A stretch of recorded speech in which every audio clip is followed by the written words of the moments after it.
Landmark civil services या YouTube चॅनलमध्ये आपल्या सर्वांचं स्वागत आहे.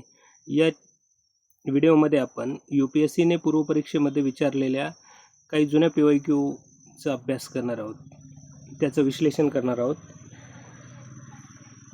हा क्वेश्चन UPSCने 1979च्या पूर्वपरीक्षेमध्ये विचारलेला आहे. यामध्ये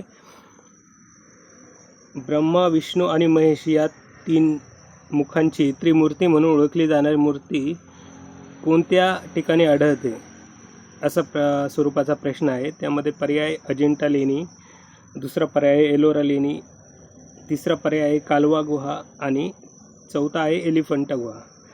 तर या प्रकारची मूर्ती आपल्याला एलिफंटा लेणी या ठिकाणी आढळते.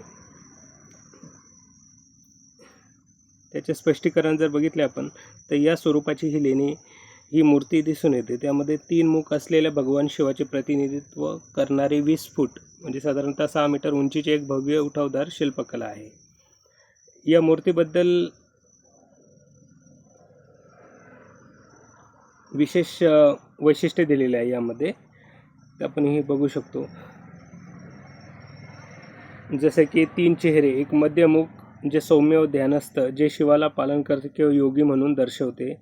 उजवा चेहरा जो आहे तर तो स्त्रीत्व जे निर्माता ब्रह्मा आणि जीवनाचे प्रतिनिधित्व करते. डावी बाजू जी आहे ती मिशी असलेल्या भयानक बाजू जी संहाराचे रुद्ररूप प्रतिनिधित्व करते. महत्त्व काय आहे या मूर्तीचे तर ही प्राचीन भारतीय शिल्पकलेचा एक उत्कृष्ट नमुना मानला जातो.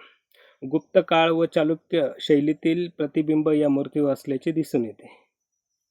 यांसारख्या महत्त्वाच्या सर्व प्रश्नांचे विश्लेषण आपण वेळोवेळी या चॅनलवर करणार आहोतच. धन्यवाद.